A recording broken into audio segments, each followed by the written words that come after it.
Well, thank you very, very much, Harry, and thank you, bishops, and thank you, the National Committee U.S. China Relations for this opportunity. Ambassador Huntsman, I think, gave a tour de force of presentation, stressing the need for multi-levels of dialogue with China. Dialogue that would be focused, the American side, on our sense of national interest, and also with a great emphasis on the importance of people-to-people kind of contacts, rather than simply, contacts at the very highest level. So I'll just say a relatively few words so we can have some time for discussion. In my own work, I got started in this actually about 50 years ago. And I was for complicated reasons, in Taiwan, and I learned to speak Chinese fairly well.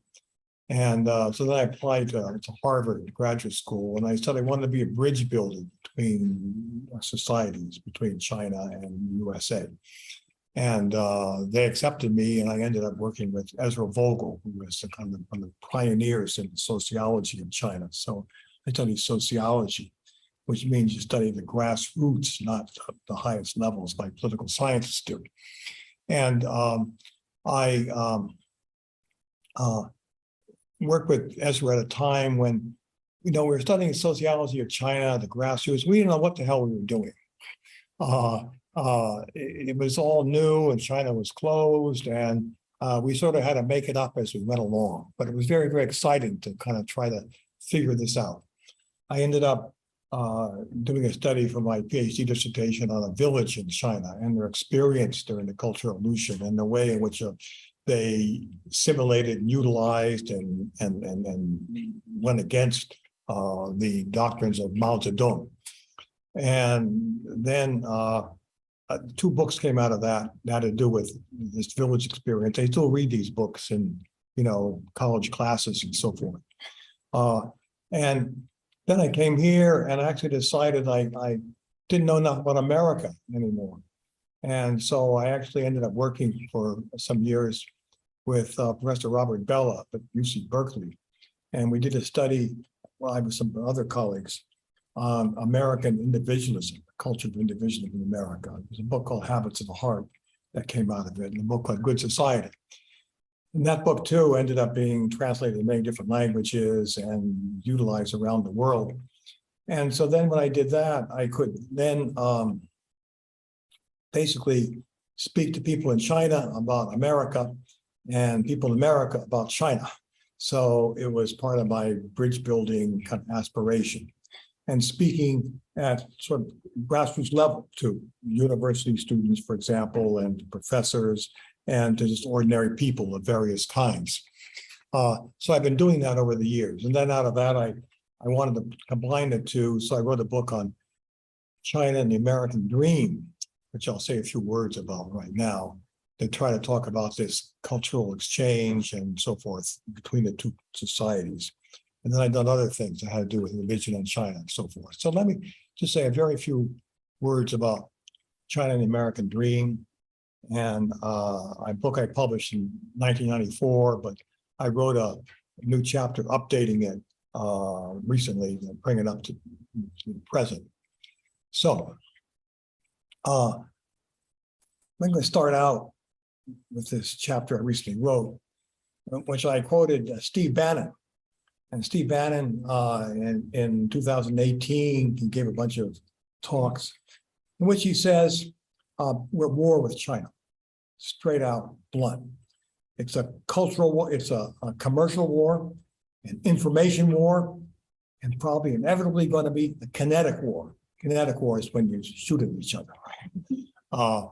So it's pretty bleak. But it was talk that resonated very, very strongly, and to this day with former President Trump's base. And in some ways, it's become, and it influenced deeply President Trump's approach to China, and some of his top advisors, like Peter Navarro and so forth. And to this day, it's become kind of hegemonic in Washington, actually. It's become a framework that everybody, even Democrats, have to kind of deal with, whether they like it or not. So, for example, a few days ago, when President Biden had his talk with, Xi Jinping, the news conference at the end of it, he says, we're not going to have war with China. Okay. In the early 2000s, you never say war and China in the same sense. and so there's kind of a framework there of anxiety. And now we don't have war with China, we have competition, strategic competition, but this competition has embedded within it a strong, an agonistic element of conflict, et cetera, besides constructive cooperation. So we're in a very, very fraught kind of period of U.S. China relations in which the old assumptions that we could basically have these win-win relationships, get along really well in the future, even though there'll be bumps in the road, are not really there. And I think Ambassador Huntsman basically, implied that, referenced that. So now, in the early 2000s, over 50% of Americans polled said that they had favorable impression of China. Nowadays, it's about 20%, the latest Pew poll. So there's this anxiety and so forth, and in the background, this framework of ideas that relationship is very delicate and could turn really bad and very, very complicated. So I try to kind of unpack where this all comes from, where these public moods come from, where these public images come from, not just the images of think tank people in the highest level of government, but where the public comes, that influences the way in which politicians then have to begin to work. And basically, what it comes down to is I went in China, the American Dream, that book, I went all the way back 50 years ago. And I'll try to understand what's going on there in the public. And back then, in the public, you could say that there were three kind of major kind of narratives, myths, visions of China contending with each other in public sphere. One was China as the red menace, okay? Most terrible thing, global communism in its most virulent, awful form, influencing the world, and therefore a cause for us to get involved in a disastrous war in Vietnam. And so China was the red menace in James Bond movies at the time. The worst villains, most deadly, devious ones were the Chinese. That was always that was the attitude. China, the red menace. But I mean, think about it. That was more about us, the USA, who we were, who our interests were, who our identity was, than about China. A lot of people talked about this, didn't know much about China. In fact, what had happened was during the 50s, the top China experts in the State Department, even the CIA, got purged because of the McCarthy era. And so we are flying kind of blind regarding China. So there's this ideological sense of China as a red menace, but it's about us, who we are. Are we a strong militant nation, basically, that has to fight this global terror around the world in such a way that we have to have a national security state that carries out its activities in secret, outside the public debate, and so forth and so on, and gets involved in issues like Vietnam? Is that who we are and who we want to be? Then there's an alternative vision at the time, because China as the revolutionary redeemer. That was the left, the 60s left, and I'm from that generation. People believe that basically Mao Zedong was like a redeemer. So they carried a little red book of Mao Zedong and so forth. They said Mao Zedong was an antidote to the imperialism and racism and so forth in America, and extremely passionate about it on some levels. And they didn't know anything about China either, at least very, very little. They read the little red book, that's about it, and didn't have any idea of the atrocities being committed during the so-called Cultural Revolution in China, et cetera. Then there was a third kind of way of thinking, out of which came the National Committee of U.S. China Relations. There was a kind of series of workshops in the mid-1960s in which the U.S. China Relations National Committee got founded. And the commentator said it was basically a meeting of the middle class and middle age, but a lot of them were professors and kind of more establishment people. They basically said China was a problem, but it's a troubled modernizer. It's going through throes of modernity, et cetera, and just give it some patience, kind of contain some of its worst successes. Then eventually they will develop a kind of a bureaucratic, rational form of government, and ultimately maybe a form of democracy, because modernity is connected with America, and we're the most modern country in the world, and our form of life is going to, extend over the whole world eventually once people wake up from some of their passions. And there were big committee meetings. There were at the Fulbright Commission and in the Senate about this, and professors, but that's what they said. So then Nixon went to China, 1972, and basically shook hands with Mao Zedong, and it undercut the whole Red Menace thing in some important way. And by that time, the revolutionary redeemer vision was fading away because of the passions of the 60s were fading and so forth and so on. People were starting to understand some of the real problems with China. And then there was great excitement about reaching out to China, of reconnecting with it and so forth. And the National Committee came out of that whole ferment. And so there's all these movements for exchanges, academic exchanges, political exchanges, and so forth with China. Then Deng Xiaoping took power in 1979, started reform and opening. And the 1980s was an extremely exciting time when China was basically undergoing market reforms and also cultural reforms. It was this cultural fever, they called, and people were looking for democracy and all this kind of thing.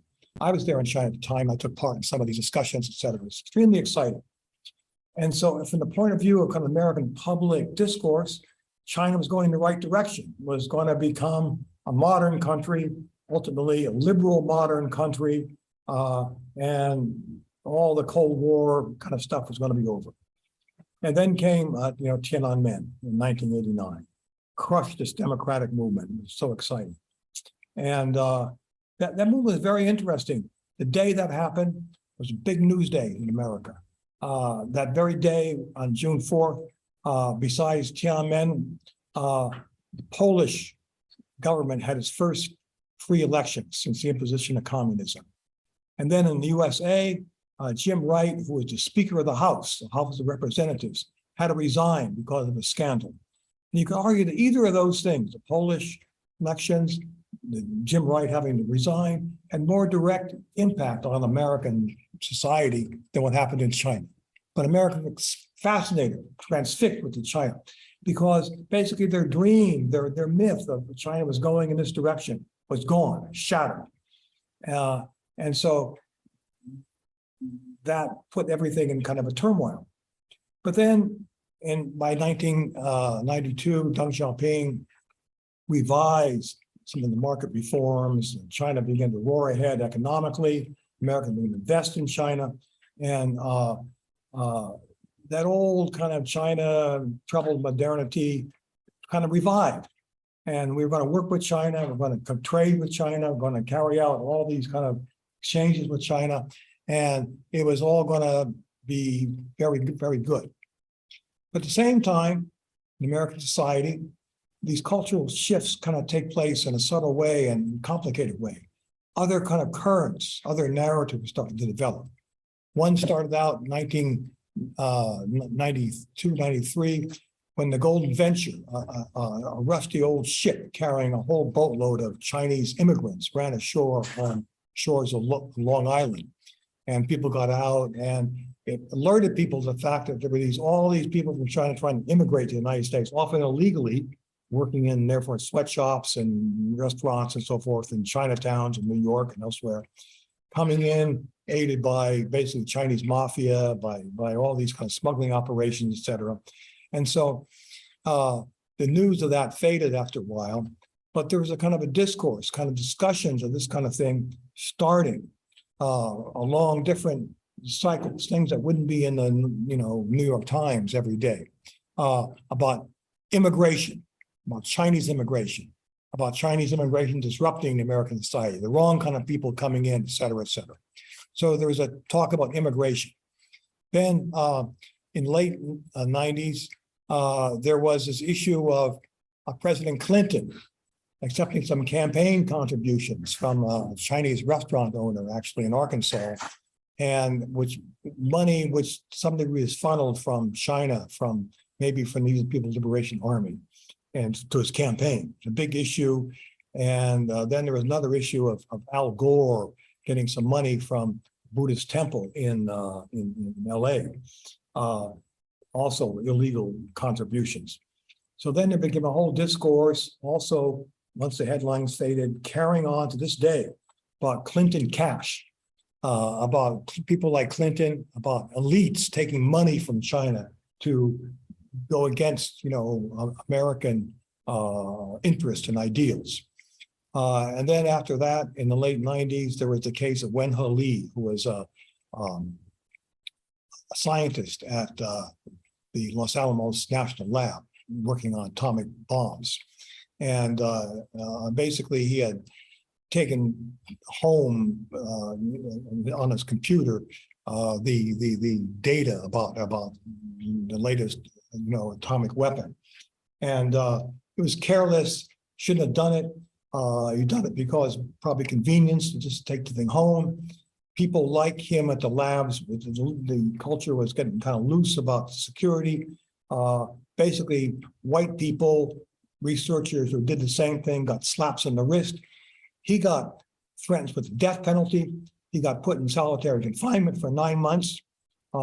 Finally, there was a trial and acquitted of everything except a fairly minor charge of misusing some classified information.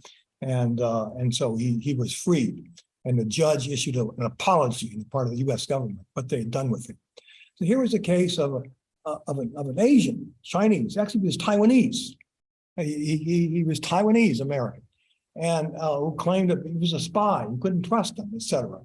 And this then became part of a whole discourse, especially in the intelligence community, about Chinese spying, about et cetera, and often was then targeting not just people from PRC, but people from Malaysia and so forth, who were Asian. There was this healthy, not unhealthy, element of racism in the whole thing.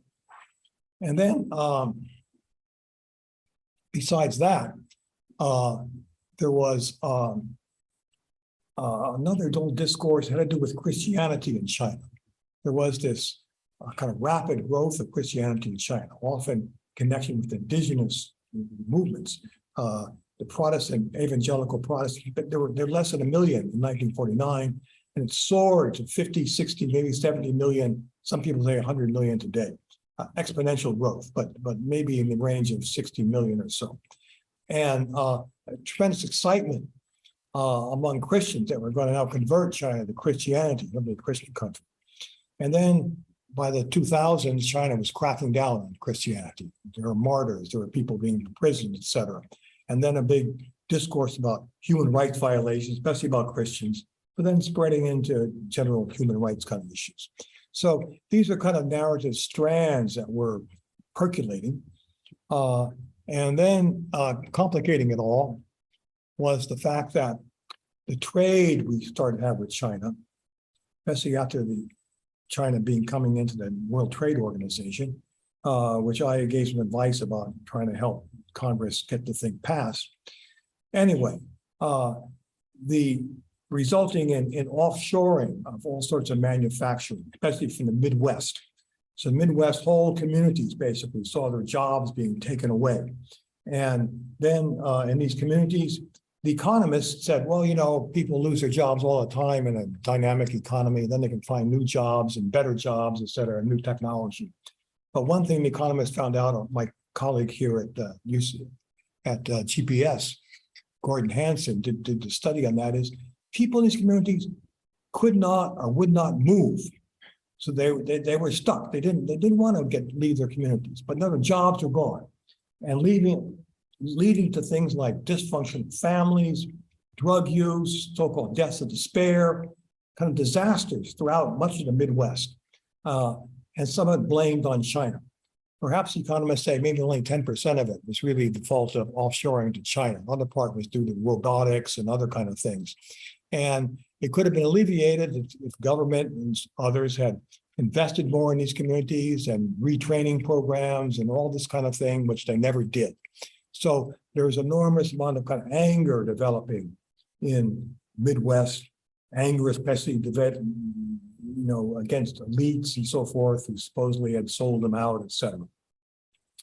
And then China itself began to rise. There was the Beijing Olympics in 2008, if you might remember, spectacular kind of event, even though people in America said they're afraid of China's human rights record. China said it was going to improve after that, which they didn't. And then they had a spectacular Olympics, visually and every other way. And people in China had the sense, now we have come out. We are, major world power. But then 1 month after the Olympics ended, Lehman Brothers crashed and Wall Street crashed and the country world economic system came to collapse. And so then the Chinese were saying that they ended up suffering relatively little from that because of their way they pump money into the economy. So we're now coming to the top. These Westerners are sinking. We're rising, they're falling, leading to a new kind of sense of pride in China, but also a sense that could be more kind of aggressive to the world.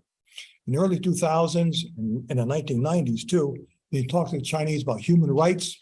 They said, well, yes, we agree, human rights, we need to really, respect human rights, all this kind of thing. But since our country is poor, we're just developing, we're not ready for human rights yet. Once we become richer, get more educated, then we'll have the human rights. But now the line began to shift about 2010, basically saying, we're never going to have human rights because we have an Asian way, not the Western way, and our way is superior, in fact, and that's the way it's going to be. Get used to it. So a more kind of assertive stance globally, and then a more assertive stance, ideologically. And then Xi Jinping came to power in 2012 and began to push this even more aggressively, assertively. But then these narrative strands, like I talked about, were still there about the immigration, about the spying, about the elites being sold out to China, this kind of thing. And they all came together with President Trump. And my friend who's a playwright, tells me, in the last scene of a play, you've got to bring all the narrative strands together so they resonate with each other and then create kind of indelible impression of what this play is all about. And in this sense, they all came together and came together into something like Steve Bannon's vision. And that's been the kind of mode of thinking that came at that time, but it's one that's been sticky. The general mindset about China being at least a potential threat, at least a hostile kind of adversary, et cetera, remains as part of the policy environment that policymakers have to deal with and contend with. In the meantime, of course, Xi Jinping has consolidated his power. This is all partly, there's both cause and effect intertwined with America's, disenchantment with China, to become more powerful in China, to make himself basically president for life, and to crack down on all sorts of dissent, and then to carry out operations like in the South China Sea and so forth, as well as operations kind of harassing Taiwan that threaten American interests and threaten the global, international rules of international order, et cetera. And so U.S. policymakers and policymakers on both sides have to deal with this kind of new reality. So where does this leave us? Part of what leaves us is the fact that our attitudes toward China, like I saw back in the 70s, are more about us than about them, more about America, who we are, who we want to be, what kind of society we want to be, what kind of country we are, what our interests fundamentally are. And let me just quote a paragraph from my book, which says basically about Trump.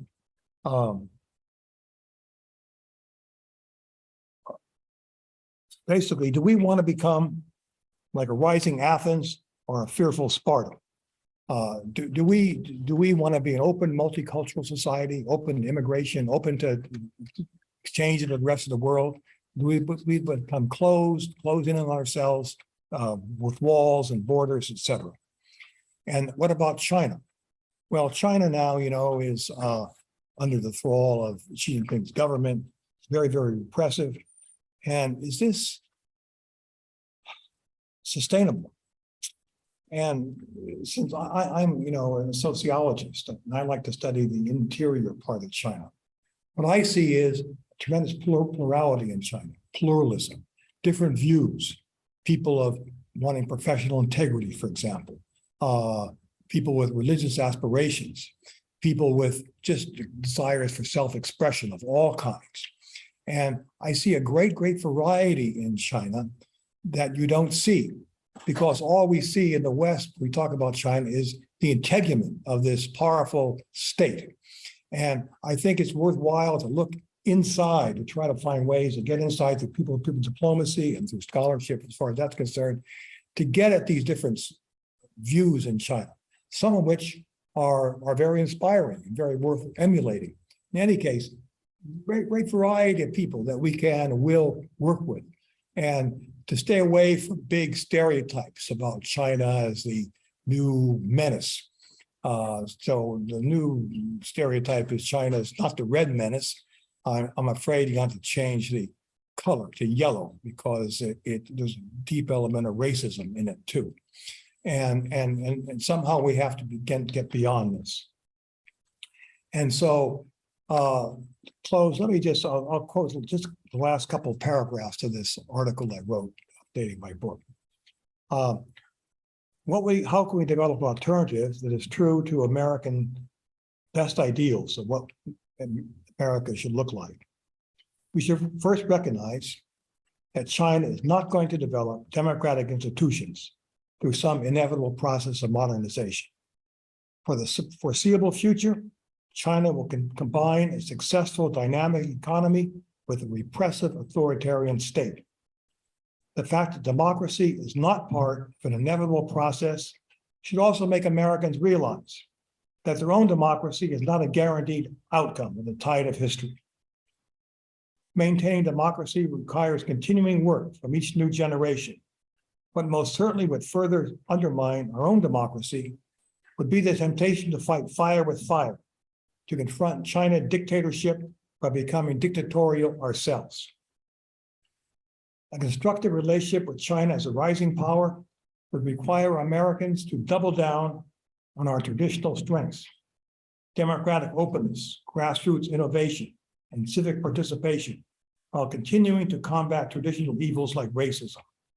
Insofar as Chinese leaders threaten a world order that protects the independence of other nations and that enjoys respect for religious freedom and ethnic dignity, China should be resisted by a coalition of nations committed to upholding such an order.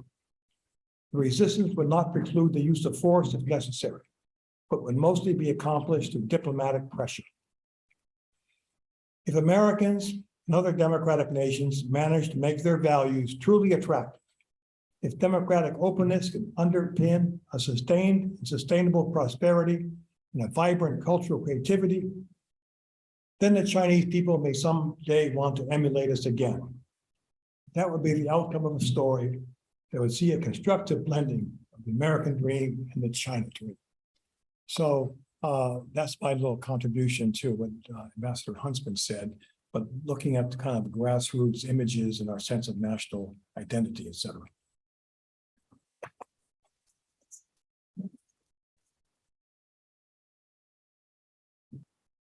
Thank you, Professor Madsen, for your talk. And we're going to start a Q&A and ask any questions. Please raise your hand when I come by. I just want to say, but you were far more disciplined than I would have been, Professor Madsen. I would have bored people with talk about missionary ideas about China in the 19th century. So thank you for being far more disciplined than me. Yeah. Thanks, Professor. Something that the Ambassador Huntsman said about the interest of the Chinese government in domestic tranquility, and also something, a passage from the excerpt that you read, where there is this twin relationship in China that we should expect continued economic dynamic economic situation and oppressive system. In both those things kind of relate back to something that I remember learning when I was younger about the social contract in China, where the folks who live in China give up certain rights, political rights, the ability to choose how many children you can have in a family for the economic sort of dream of China, which has been a miracle. Hundreds of millions of people taken out of poverty into the middle class. And I wonder, the economy of China is sputtering, and there's reasons to believe that it's going to become, over the next couple of decades, much worse. Forces of deglobalization, what they're doing to the private sector, and demographic trends are dire. So I just wonder, when you look at your crystal ball, if these things come to pass, it's not that dynamic economic system that it's been over the past 30 years, but it's much, much different. Do you think that that social contract breaks down, and in what form do you think it could break down? Well, I think it may. Look, China overall culture is not individualistic like America, and people are willing to put up with more, government intrusion, et cetera, than, people seem to be willing to do here. But there's a limit to that, certainly is. And the limit, it was okay when the economy was growing rapidly, everyone seemed to be, getting better off, prosperity, et cetera. But there were always these kind of new aspirations, really are. And I think that Xi Jinping's way of he's worried about domestic tranquility, but wants to stifle it all by kind of putting a one size fits all kind of integument on everything. In the long run, just my experience both in sociology and political philosophy, it's not going to work. Okay? And there'll be a price to be paid. Eventually this happens, I think. Okay, how long that will be, who knows. In the meantime, one thing that precipitates it is the economy not being too good. And right now, as you know, the economic growth rate is down, and seriously down. And part of it is because it's zero COVID thing, which people have tremendous tip inventory. So the economy isn't doing so well. People's well-being isn't so good as it was. A lot of young people, university students, are really a problem. They can't find jobs. Jobs aren't there anymore. And people like that are actually often the source of great unrest. So China's facing all these kind of problems. And I think just doubling down on more repression is, in the end, going to backfire. Okay, but we shall see. Okay. To provide I think the youth unemployment number for college graduates this summer reached 18.9%, something like that. Absolutely awful. Other questions?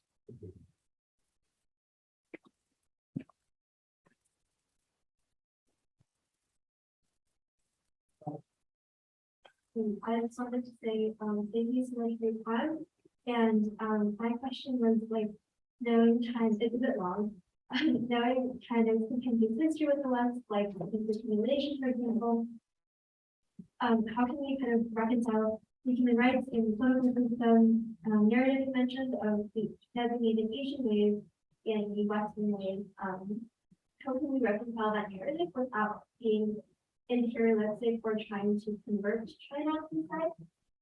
And how can we do that while still advocating for what we believe in and finding the overall interest in that sort of situation?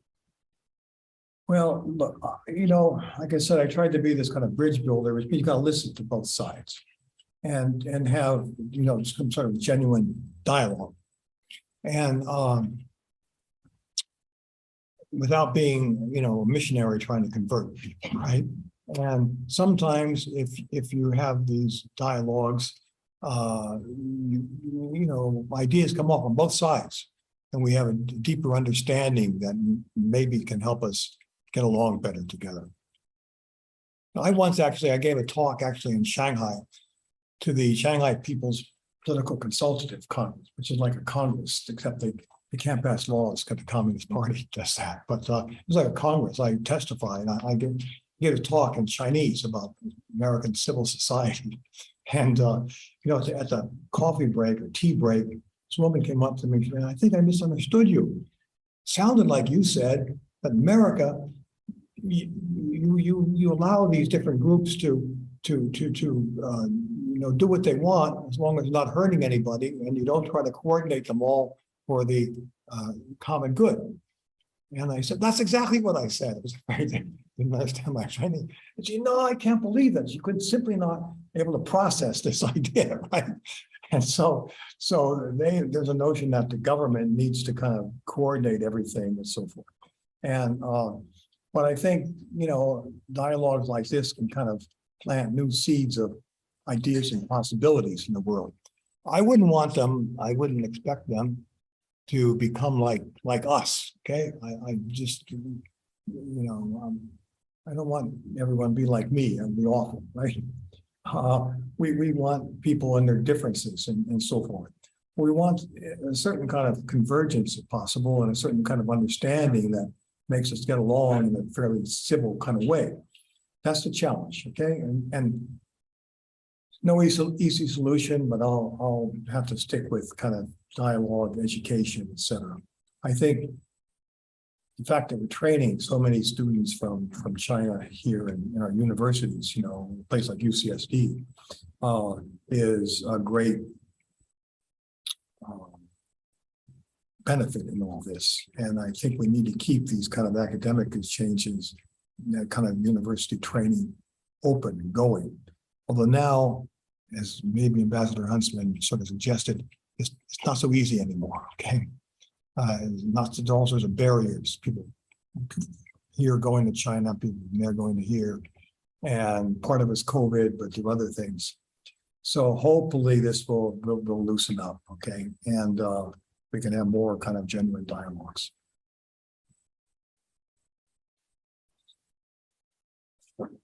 This is in person too. We'll do this in person, one person, then we can check this. Thank you very much, Professor. This is on the field of speech. I think I was born the year before President Nixon visited China.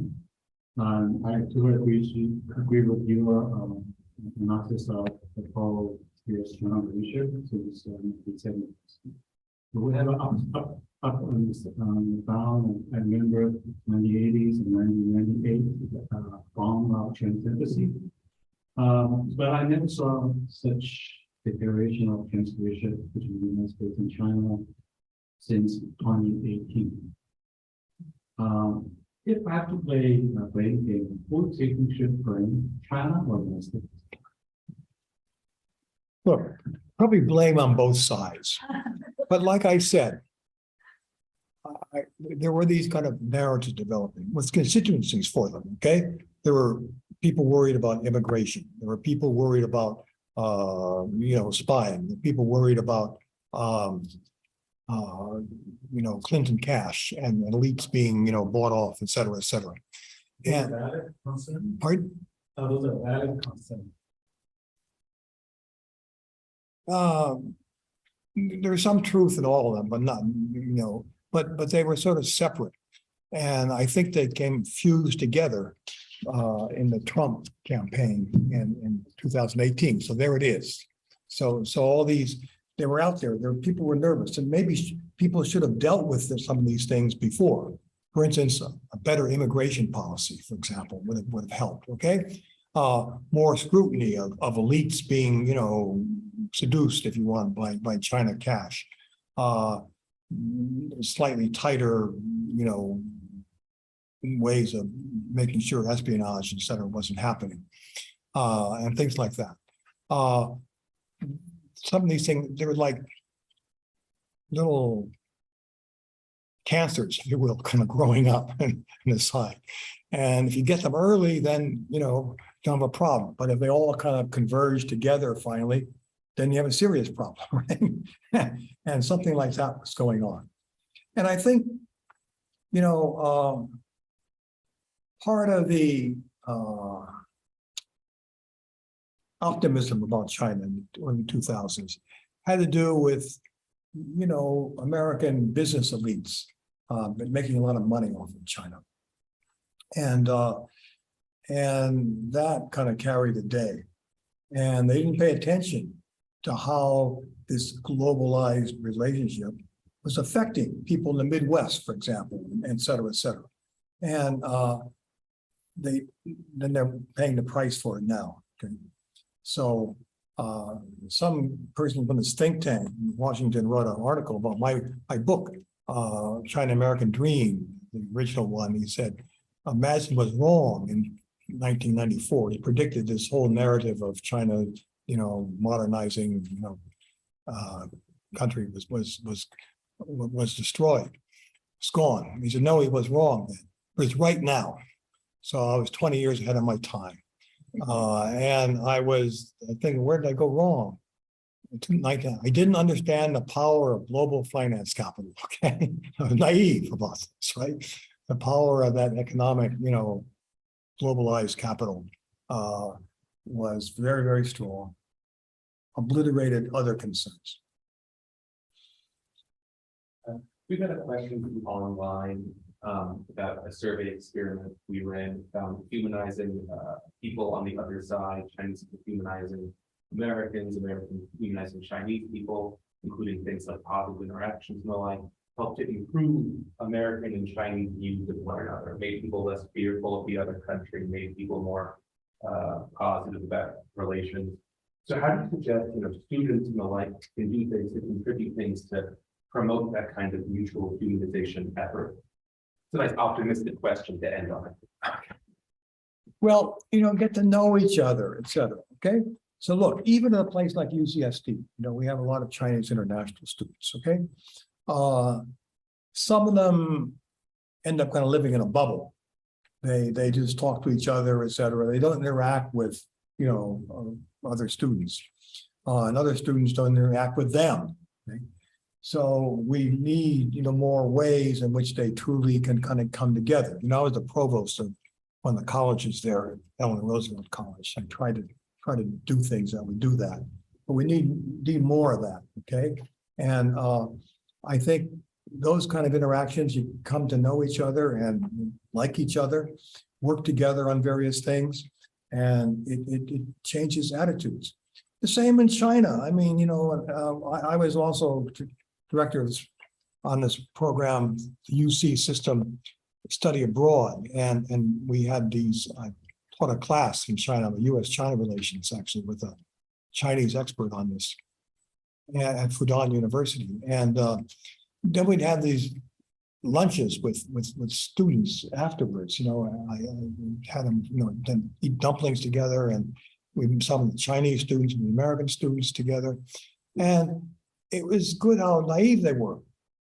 So, like, for instance, the American students were asking the Chinese students, you know, are there any communists here on this campus? Right? I mean, I took my class, but it probably went one ear out the other. So, you know, and the Chinese said, yes, of course, the place is run by a Communist Party, right? So they had some understanding about how the system was.